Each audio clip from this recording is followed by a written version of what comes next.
मैं बस एक नॉर्मल कॉलेज स्टूडेंट था, लेकिन जिस दिन मैंने वो मिस्टीरियस सिस्टम एक्टिवेट किया, उसी दिन से मेरी लाइफ पूरी तरह बदल गई। उस पल से मुझे एक अजीब पावर मिल गई। हर हफ्ते एक नई आइडेंटिटी लेने की मैं कोई भी बन सकता था।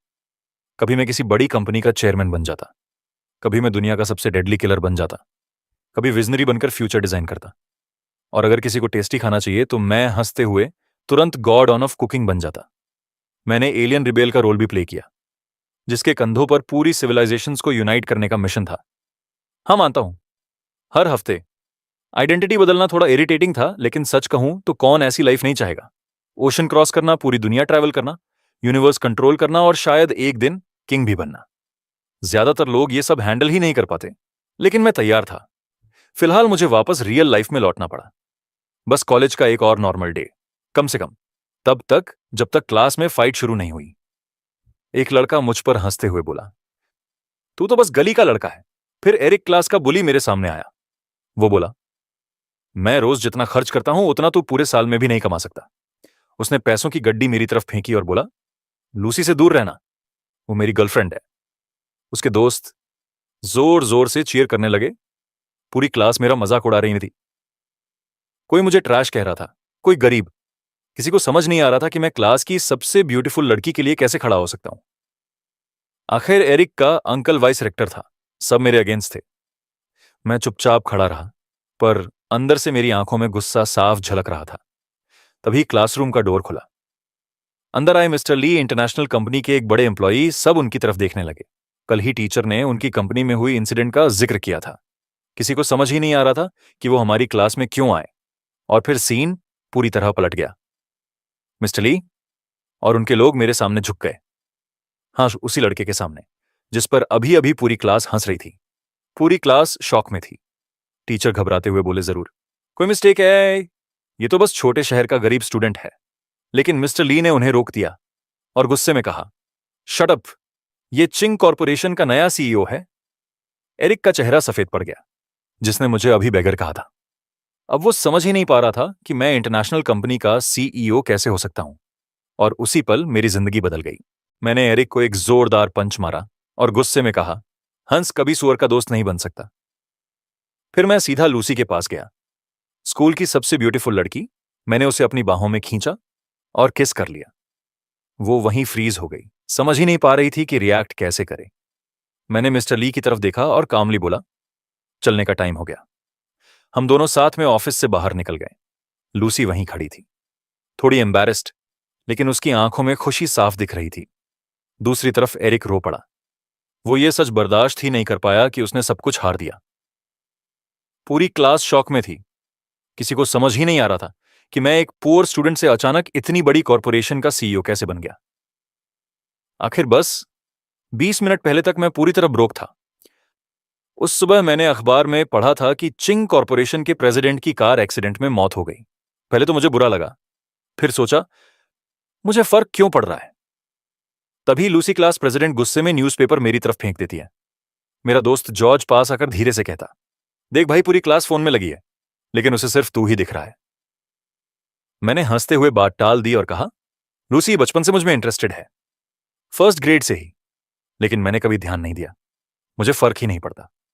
जॉर्ज ने सिर हिलाया और बोला, लोग तेरी जगह मर मिटेंगे और तू है कि अप्रिशिएट ही नहीं करता। सच ये था कि मैं लूसी को डेट करने की सोच भी नहीं सकता था। मेरे पास पैसे ही नहीं थे। लेकिन तभी मेरे दिमाग में एक भारी आवाज गूंजी। सिस्टम एक्टिवेट हो चुका था।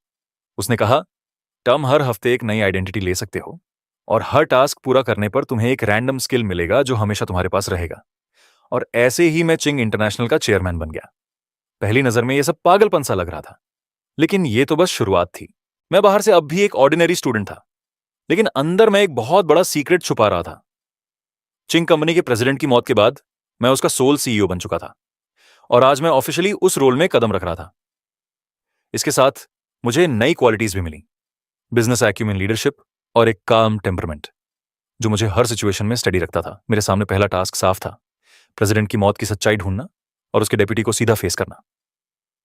अचानक टीचर की आवाज ने मुझे ख्यालों से बाहर खींच लिया। क्लास खत्म हो चुकी थी। मैं चौंक गया, लगा जैसे यह सब कोई ड्रीम था। तभी लूसी गुस्से में मेरे पास आ गई। उसने डिमांड किया कि मैं उसे क्यों बार बार इग्नोर करता हूं। मैं जाने लगा, लेकिन एरिक ने मेरा रास्ता रोक लिया। उसने याद दिलाया कि वो पहले ही वार्निंग दे चुका है कि मैं लूसी से दूर रहूं, और फिर वहीं फाइट शुरू हो गई। इसी पर मुझे सच समझ आया, सिस्टम ने सच में मुझे नई आइडेंटिटी दी थी, और बाकी सबकी मेमोरीज भी उसी हिसाब से बदल गई थीं। उधर कंपनी में उपाध्यक्ष का सहायक रिपोर्ट दे रहा था कि मिस्टर ली मेरी स्कूल से लौट चुके हैं। उसने ये भी जोड़ा कि उनके लोग थोड़े लेट हो गए थे। वाइस चेयरमैन ने इसे हल्के में लिया और बोला, वो तो बस एक बच्चा है जिसे कुछ पता ही नहीं। मिस्टर ली ने मुझे बताया, चांड डेप्यूटी प्रेसिडेंट हो सकता है, लेकिन एक्सीडेंट के बाद वो कभी टॉप सीट पर नहीं बैठ सकता। लेट मिस्टर सैमुअल ने अपनी विल में सारे शेयर सिर्फ तुम्हें छोड़े हैं, इसका मतलब पूरी कंपनी अब तुम्हारी है। तभी मुझे समझ आया चांद मुझसे इतनी नफरत क्यों करता है। फिर सिस्टम की आवाज गूंजी, तुम्हारे पास 1 महीना है सैमुअल की मौत की सच्चाई पता करने के लिए। मेरा शक तुरंत चांद पर गया।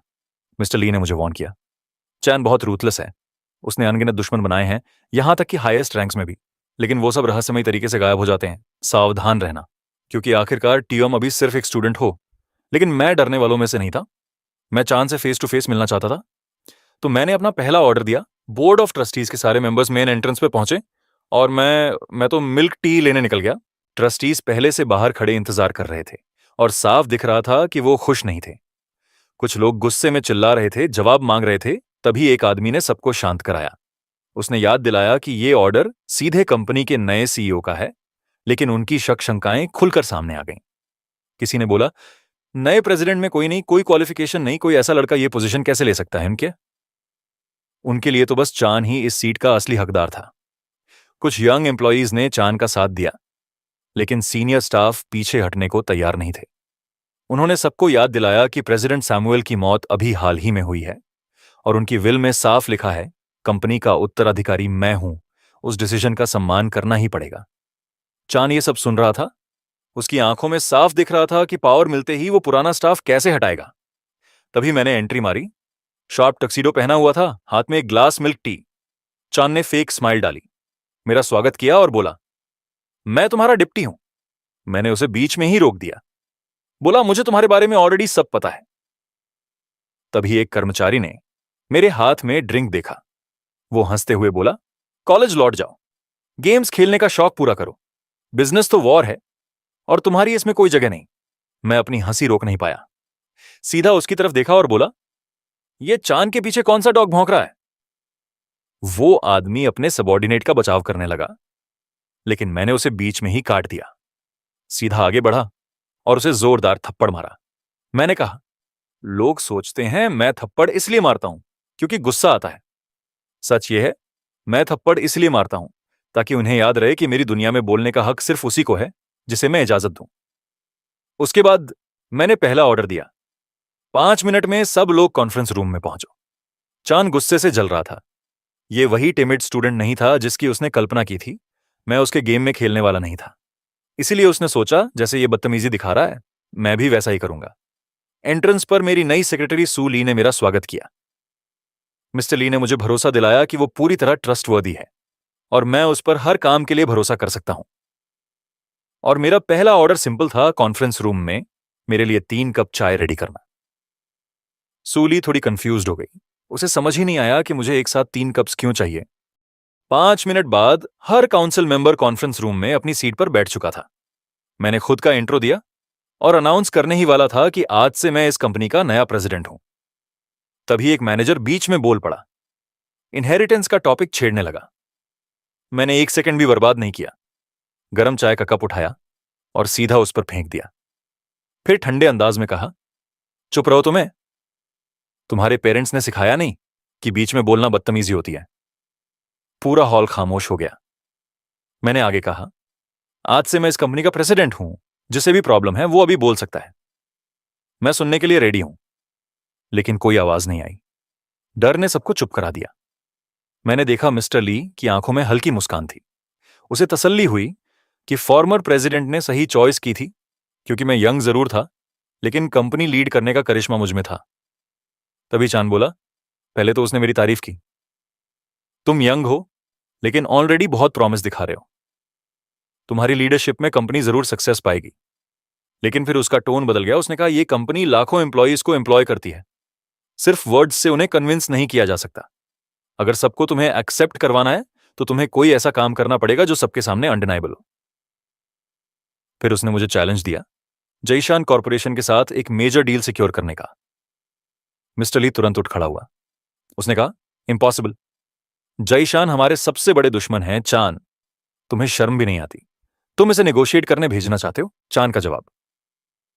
उसने गुस्से में पानी का गिलास मिस्टर ली की तरफ फेंक दिया। मैंने उसे हवा में पकड़ लिया। चेहरे पर हल्की हंसी और आंखों में ठंडी चमक के साथ मैं खड़ा हुआ और बोला, इस प्रोजेक्ट को मैं खुद हैंडल करूंगा। चान ने मुस्कुराते हुए कहा, ब्रेव हो तुम, लेकिन एक मंथ काफी होगा। मैंने बिना पलक झपकाए जवाब दिया, मुझे सिर्फ एक हफ्ता चाहिए। फिर मैंने मीटिंग वहीं खत्म कर दी। फिर मैंने ली को चलने को कहा। मिस्टर ली ने रोकने की कोशिश की।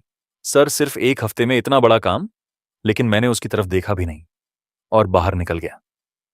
पीछे से चांद की असली औकात सुनाई दे रही थी। वो ली का मजाक उड़ाते हुए बोला, थैंक्स, तुम इस इडियट को यहां लाए। अब इसे सामने देख भी लिया। उसके आदमी जोर जोर से हंसने लगे, यहां तक कि ली के कुछ असिस्टेंट्स तक डाउट करने लगे। प्रेसिडेंट सैमुअल ने इसे क्यों चुना होगा? कहीं देर ना हो जाए, कंपनी छोड़ देनी चाहिए। हॉल खाली हो गया तो मैं सीधा ली की तरफ मुड़ा। मेरी आवाज ठंडी थी। मुझे डिटेल में बताओ, प्रेसिडेंट सैमुअल की मौत कैसे हुई? ली ने झिझकते हुए कहा, सर, कार एक्सीडेंट था। पुलिस ने ऑफिशियली यही वर्डिक्ट दिया है, लेकिन मैं काल्म होकर बोला, अगर यह सिर्फ एक्सीडेंट होता तो सिस्टम मुझे इन्वेस्टिगेशन का टास्क क्यों देता? ली ने आगे समझाया, आज सुबह जब वो कंपनी आ रहे थे, उनकी कार एक ट्रक से टकरा गई। एक्सीडेंट इंटरसेक्शन पर हुआ। ट्रक कंस्ट्रक्शन साइट का था और ड्राइवर रोजम उसी रास्ते से गुजरता था। पुलिस का कंक्लूजन यही है कि यह इंटेंशनल नहीं था। मैंने सीधा पूछा, ड्राइवर अभी कहां है? ली बोला, पुलिस ने उसे पकड़ लिया है, वो स्टेशन में डिटेन है। मैंने बिना एक्सप्रेशन बदले ऑर्डर दिया, तुरंत वहां जाओ और उस ड्राइवर पर नजर रखो। ली शौक में खड़ा रहा, समझ नहीं पा रहा था कि मैं क्यों शक कर रहा हूं, लेकिन मैंने उसे सवाल करने का चांस ही नहीं दिया। वो चुपचाप ऑर्डर मानने चला गया। कुछ ही देर बाद मेरे सामने जेशियन कॉरपोरेशन के प्रेसिडेंट की सारी फाइल्स आ गईं। नाम था एंथनी, और जैसे ही मैंने वो नाम पढ़ा, मेरे दिमाग में एक बिजली सी गिरी। ये नाम कहीं ना कहीं मेरे लिए बहुत फेमिलियर था। डॉक्यूमेंट पढ़ते पढ़ते मेरी नजर अचानक जम गई। फाइल्स के बीच एक फोटो थी लूसी की। हाँ, वही मेरी क्लासमेट लूसी। और सच ये था, लूसी जेशियन कॉरपोरेशन के प्रेसिडेंट एंथनी की बेटी थी। शाम को लूसी अपने रूम में बाल सुखा रही थी। उसकी फ्रेंड्स मेरे बारे में गॉसिप कर रही थीं। उनके लिए मैं अचानक एक लूजर से सक्सेसफुल इंसान बन चुका था। तभी मैंने लूसी को मैसेज भेजा, I want to see you. उसके चेहरे पर इंस्टेंटली स्माइल फैल गई। वो जल्दी से तैयार हुई और अपनी फ्रेंड से बोली, मैं अभी आती हूं। बाहर निकलते ही उसकी नजरें मुझे ढूंढने लगीं। चारों तरफ ईगर नजरों से देख रही थी और मैं चुपचाप उसके पीछे पहुंचा। उसे हल्के से हग करते हुए फुसफुसाया, हे ब्यूटी। लूसी चौंक गई। पैनिक में आकर उसने मुझे सीधा जमीन पर पटक दिया, लेकिन जैसे ही उसने मुझे पहचाना, वो घबरा गई और जल्दी से बोली, तुम ठीक तो हो ना? मैंने टीजिंग अंदाज में कहा, जब मैं पीछे से आकर हग करता हूं तो तुम मुझे पटक देती हो, लेकिन सामने से आकर किस करता हूं तो एकदम स्टिल खड़ी रहती हो। लूसी का चेहरा लाल पड़ गया। वो ब्लश करते हुए बोली, तुमने इतने साल मुझे इग्नोर क्यों किया और आज अचानक ऐसे बिहेव क्यों कर रहे हो? मैंने उसकी आंखों में गहराई से देखते हुए सीरियस टोन में कहा, क्योंकि पहले मैं गरीब था। मैं तुम्हें वो जिंदगी नहीं दे सकता था जिसकी तुम हकदार हो, लेकिन अब मैं वो लड़का नहीं रहा। अब मैं तुम्हारे प्यार के लिए सब कुछ देने को रेडी हूं। लूसी की आंखों में आंसू भर आए। उसने धीरे से कन्फेस किया, मैंने हमेशा सोचा तुम मुझे प्यार ही नहीं करते। मैंने उसके आंसू सॉफ्टली पोंछे और पूछा, यह सच है तुम्हारे पापा वही जाइशन कॉरपोरेशन के प्रेसिडेंट हैं? उसने सिर हिलाकर हां कहा और याद दिलाया, मैंने तुम्हें 5 साल पहले ही बताया था। जब पापा ने कंपनी शुरू की थी। मैंने उसकी नजरों में देखते हुए कहा, लूसी, मैं इस दुनिया में अपनी जगह बनाना चाहता हूं और इसके लिए मुझे तुम्हारे पापा की मदद चाहिए। अचानक मेरा फोन बजा। खबर मिली कि ट्रक ड्राइवर मर चुका है, बोला गया। उसने सुइसाइड कर लिया। मैं शॉक में आ गया। यह तो बिल्कुल भी एक्सपेक्टेड नहीं था। मैंने बस इतना कहा, मैं जल्दी पहुंच रहा हूं, और कॉल काट दी। लूसी वहीं खड़ी थी। वो क्लियरली अपने दिल की बात कहना चाहती थी, लेकिन मेरे पास टाइम नहीं था। मैंने उससे कहा, कल सुबह बात करूंगा, और भाग गया। लूसी की आंखों में डिसअपॉइंटमेंट साफ थी। जल्दी जल्दी रोड क्रॉस करते हुए मैं कुछ सोच ही नहीं रहा था। तभी अचानक एक कार फुल स्पीड से मेरी तरफ आई। बस 1 मीटर की दूरी रह गई थी। डेथ लिटरली सामने खड़ी थी। लेकिन तभी दूसरी कार ने आकर उसे जोर से हिट किया और उसकी दिशा बदल दी। वो गाड़ी जो मुझे मारना चाहती थी रात के अंधेरे में गायब हो गई। उस कार से ली बाहर आया। उसने पूछा, सर, आप ठीक तो हैं ना? मेरा दिल अब भी तेज धड़क रहा था, लेकिन उसी पल समझ गया, यह एक्सीडेंट नहीं था, यह सीधा वार्निंग थी। दूसरी तरफ शैडोज में खड़ा स्कार्ड आदमी येन चान को रिपोर्ट दे रहा था। उसने कहा, सर, वो ड्राइवर उसे हिट नहीं कर पाया क्योंकि ली अचानक आ गया। चान ने कोल्ड हंसी हंसी और बोला, कोई बात नहीं, किल करना मकसद नहीं था, उसे बस डराना था। कोई इतना स्टूपिड नहीं कि बैक टू बैक 2 प्रेसिडेंट्स को मार दें। ऑफिस वापस पहुंचकर सब कुछ क्लियर हो गया। यह ड्राइवर के बारे में नहीं था, यह मुझे डराकर पीछे हटाने की चाल थी। ली गुस्से में बोला, सर, अगर मैं सही टाइम पर नहीं पहुंचता तो आज आप जिंदा नहीं होते। मैंने उससे डिटेल मांगी। उसने कहा, ड्राइवर कई दिनों से पुलिस कस्टडी में था, लेकिन अचानक डिटेंशन सेंटर में डेड मिला। एक नोट भी मिला जिसमें लिखा था कि मैं डैमेज पे नहीं कर सकता, इसलिए अपनी लाइफ खत्म कर रहा हूं। मैंने कहा, यह पॉसिबल ही नहीं, कोई इंसान ऐसे ही अपनी जान नहीं देता। मैंने पूछा, उसके फैमिली कहां है? ली ने जवाब दिया, वो कई साल पहले डिवोर्स हो गया था और अकेला रह रहा था। मैंने ठंडे लहजे खाजे में कहा, दोबारा चेक करो, अगर इसमें हिटमैन का हाथ है तो किसी रिलेटिव को लेवरेज बनाया गया होगा। यही ट्रम्प कार्ड था जिसने उसे अपनी लाइफ सैक्रिफाइस करने पर मजबूर किया होगा। ली अपनी सीट से उठा और बोला, सर, मैं अभी सब कुछ पता करता हूं। इसी बीच नया दिन शुरू हो चुका था। सूरज तेजी से हाउसेस के ऊपर चमक रहा था। मिया यानी अंथोनी की वाइफ गुस्से में अंथोनी को डांट रही थी। बोली, तुम्हें तो बस खाना आता है और कुछ नहीं, तुम्हें अपनी बेटी में जरा भी इंटरेस्ट नहीं है। अंथोनी ने पूछा, क्या हुआ उसे? मिया ने जवाब दिया, लूसी रोज किसी लड़के के साथ घूमती रहती है। कल भी शेन पूरा इवनिंग उसका वेट करता रहा, लेकिन वो वापस ही नहीं आई। तभी सेकंड फ्लोर से 2 लड़के नीचे उतरे। पहला लुई था जिसने मां से पूछा, सुबह सुबह क्यों चिल्ला रही हो? दूसरा शेन था जिसने पूछा, लूसी वापस आई क्या? मिया ने कहा, वो अभी आती होगी, तुम लोग ब्रेकफास्ट कर लो। शेन ने ठंडी सांस लेकर बोला, अगर लूसी को सच में मैं पसंद ही नहीं हूं तो बेटर है मैं खुद ही यहां से चला जाऊं। लुइदो ने तुरंत उसे टोका और बोला, बॉस होकर तू किसी गरीब स्टूडेंट से कैसे हार सकता है? वो लड़का बस एक असेट है, अटेंशन देने लायक भी नहीं। इसी पल लूसी घर वापस आई और उसके साथ मैं भी था। पूरी फैमिली शॉक में खड़ी रह गई। किसी को समझ ही नहीं आया कि क्या हो रहा है। मैंने काल्मली इंट्रोड्यूस किया, हेलो, मैं लूसी का नया बॉयफ्रेंड हूं। पहली बार उनके घर आया था और अपने साथ गिफ्ट में बस कुछ फ्रूट्स लाया था। लूसी का भाई लुई इस बात से बहुत नाराज हो गया। उसने फ्रूट्स मेरी तरफ फेंक दिए और बोला, गेट आउट, हमारे घर से निकल जाओ। मैंने लूसी के फादर की तरफ देखा और बोला, अंकल, आपकी फैमिली सच में बहुत अमेजिंग है, लेकिन आपका बेटा बहुत बैडली बिहेव कर रहा है। एंथनी तुरंत गुस्से में बोला, चुप रहो, तुम्हारी बिजनेस एबिलिटी मुझे पसंद है, लेकिन आज तुमने ये पागलपन क्यों किया? तुम मेरी बेटी के लिए बिल्कुल भी सही नहीं हो। बेटर होगा कि अभी निकल जाओ। मैं जवाब देने ही वाला था कि शेन ने बीच में रोक दिया। उसने कहा, मुझे भी 2 शब्द बोलने दो। शेन ने अपना इंट्रो दिया और बोला कि वो सनशाइन कंपनी का यंग लीडर है और फ्यूचर में उसका प्रेसिडेंट बनेगा। यह सुनकर मुझे एक अजीब सा डेजा व्यू फील हुआ। अचानक शेन ने अपना बैंक कार्ड निकाला। उसने कार्ड मेरे पैरों के पास फेंकते हुए कहा कि इसमें 1 मिलियन पड़े हैं, पैसे ले और यहां से निकल जा। मैं उसकी लेवल तक गिरना नहीं चाहता था, इसीलिए बस खामोशी से उसे देखता रहा। लूसी को समझ नहीं आया कि आज शेन इतनी जल्दी अपनी आइडेंटिटी क्यों दिखा रहा है, क्योंकि यूजुअली वो पैसों की परवाह नहीं करता और खुद को सनशाइन का हेड कहकर शो ऑफ भी नहीं करता। शेन ने ठंडे अंदाज में जवाब दिया कि वो बस कुछ लोगों को उनकी औकात याद दिलाना चाहता है ताकि वो ऐसी चीजों के सपने भी ना देखें जिनके वो लायक नहीं है। मैंने अचानक उसका बैंक कार्ड उठा लिया।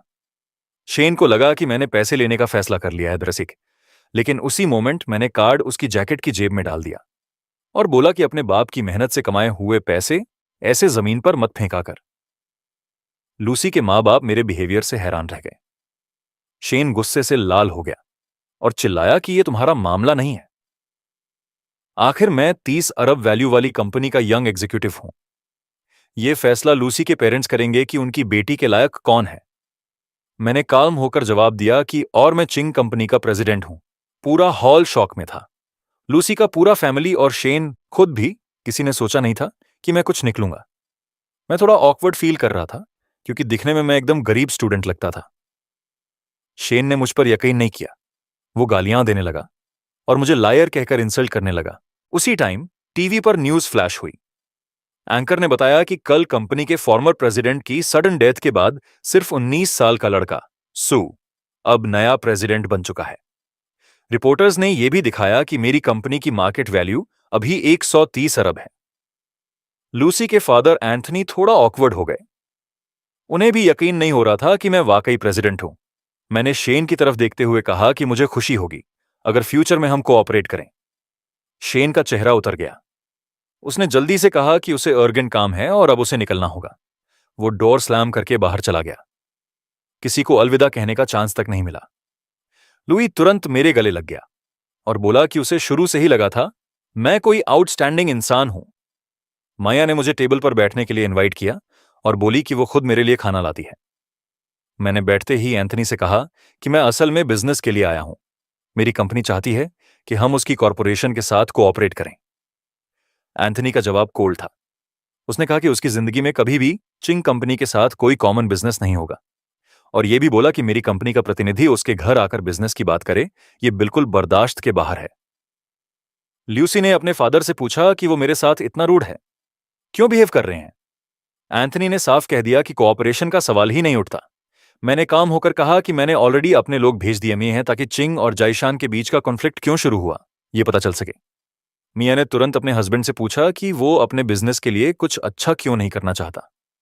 फिर मेरी तरफ मुड़कर बोली कि अगर पॉसिबल हो तो मुझे इस कॉन्फ्लिक्ट के बारे में पता लगाना चाहिए।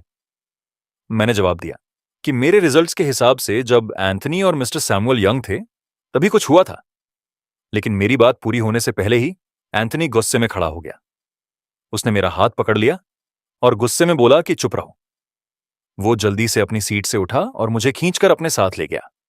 फिर बोला कि वो मेरे साथ सारे डॉक्यूमेंट्स साइन करने के लिए तैयार है, लेकिन चेहरे पर गुस्से के साथ वार्निंग दी कि इस कॉन्फ्लिक्ट का जिक्र उसकी वाइफ के सामने करने की हिम्मत मैं कभी ना करूं। जल्दी ही चान को पता चला कि एंथनी ने मेरे साथ कॉन्ट्रैक्ट साइन कर दिया है। वो यकीन ही नहीं कर पा रहा था। इयन ने उसे बताया कि एंथनी 2 दिन बाद बोर्ड ऑफ डायरेक्टर्स के सामने एक बड़ा अनाउंसमेंट करने वाला है और चान बोला कि यह बिल्कुल इलॉजिकल है क्योंकि जाइशान हमारी कंपनी का बहुत समय से दुश्मन रहा है। फिर वो किसी लड़के की डिमांड्स कैसे मान सकता है। तभी उसके असिस्टेंट ने कहा कि शायद ये सब इसलिए हुआ क्योंकि सू ने लूसी को डेटिंग करना शुरू कर दिया है। चान गुस्से से भड़क गया और चिल्लाया कि इतनी इंपॉर्टेंट जानकारी उसे पहले क्यों नहीं बताई गई। असिस्टेंट ने जवाब दिया कि उसे भी अभी अभी पता चला है। फिर उसने पूछा कि क्या बॉस चाहता है कि वो इस मैटर को पूरा इन्वेस्टिगेट करे। चान ने ठंडे अंदाज में कहा कि इसकी कोई जरूरत नहीं है क्योंकि मैं तो बस एक बच्चा हूं। वो मेरे कारण पैनिक नहीं होने वाला और ऊपर से उसने पहले ही प्लान बना लिया है कि मुझे कैसे डील करना है। इसी वक्त सिस्टम ने मुझे रिमाइंड किया कि डेडलाइन तक सिर्फ 4 दिन बचे हैं। मुझे टास्क जल्द से जल्द पूरा करना होगा। मैं थोड़ा शॉक में था क्योंकि ये साफ हो गया कि सैमुअल की मौत का सच पता लगाना कॉन्ट्रैक्ट साइन करने से कहीं ज्यादा इंपॉर्टेंट है। उसी समय ली भागता हुआ मेरे पास आया और बोला कि उसे कुछ अनबिलीवेबल मिला है। ट्रक ड्राइवर की एक बेटी है। 3 साल पहले वो विदेश पढ़ाई करने गई थी और तभी से वो आदमी कंस्ट्रक्शन साइट में ड्राइवर का काम करने लगा था।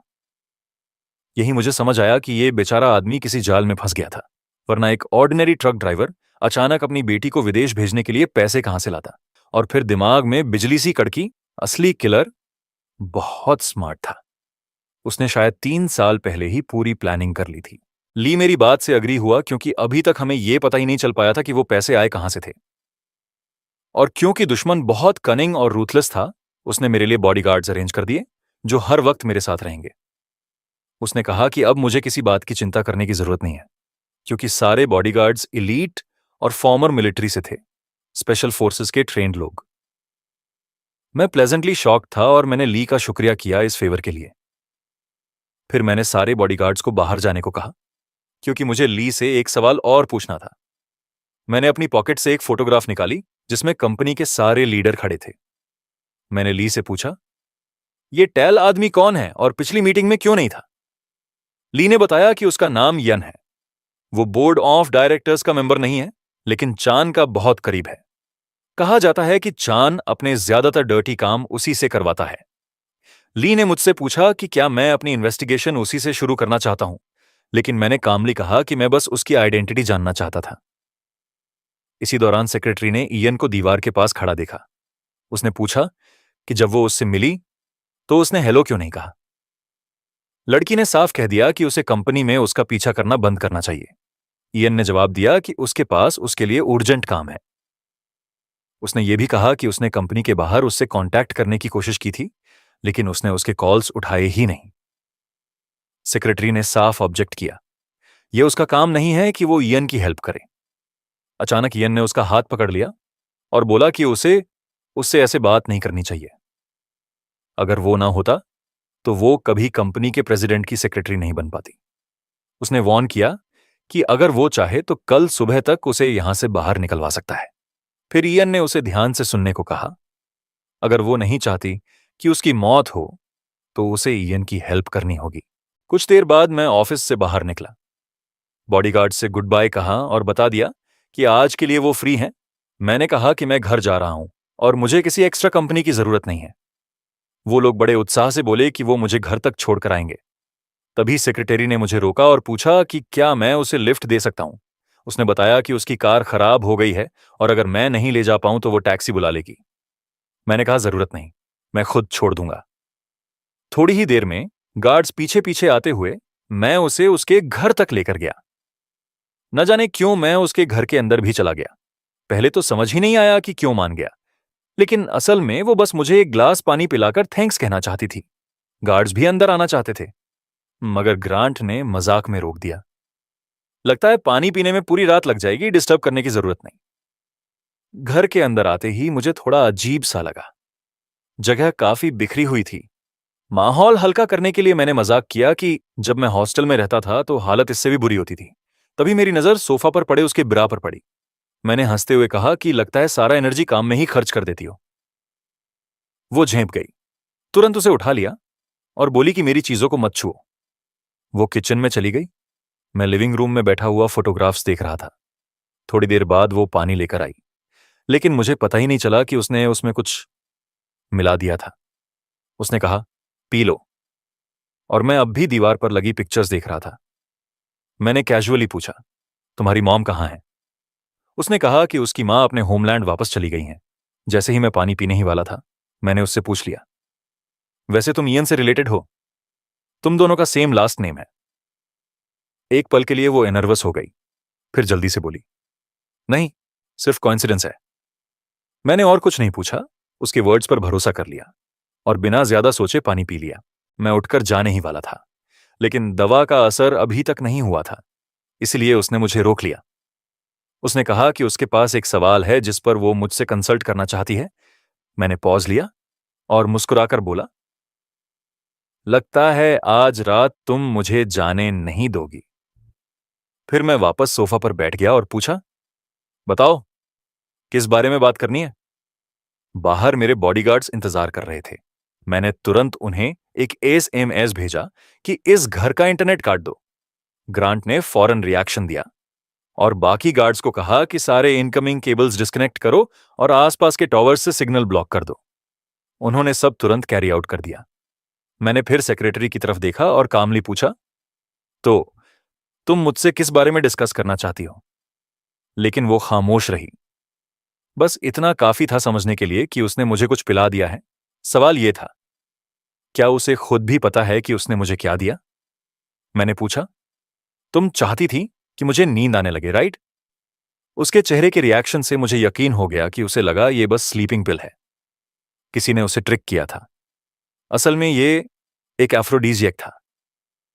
अगर उसे सच में पता नहीं तो इसका मतलब असली दुश्मन कोई और है। वो मेरी तरफ देखकर हैरान थी। मेरा चेहरा लाल हो रहा था, लेकिन मैं सो क्यों नहीं रहा? उसे शक होने लगा कि शायद उसने ज्यादा डोज दे दी है। अचानक मेरी नजर गई, सॉकेट में एक हल्की सी फ्लिकर, एक हिडन कैमरा चालू हो गया था। इयन और उसके लोग सब देख रहे थे। वो चाहते थे कि मैं उनके ट्रैप में फंसकर बुरा रिएक्ट करूं। मैं लड़खड़ाते हुए उस लड़की के पास पहुंचा। अंदर की हीट बेकाबू हो रही थी। वो घबराकर बोली, तुम्हें फीवर है, तुम्हें तुरंत अस्पताल जाना चाहिए।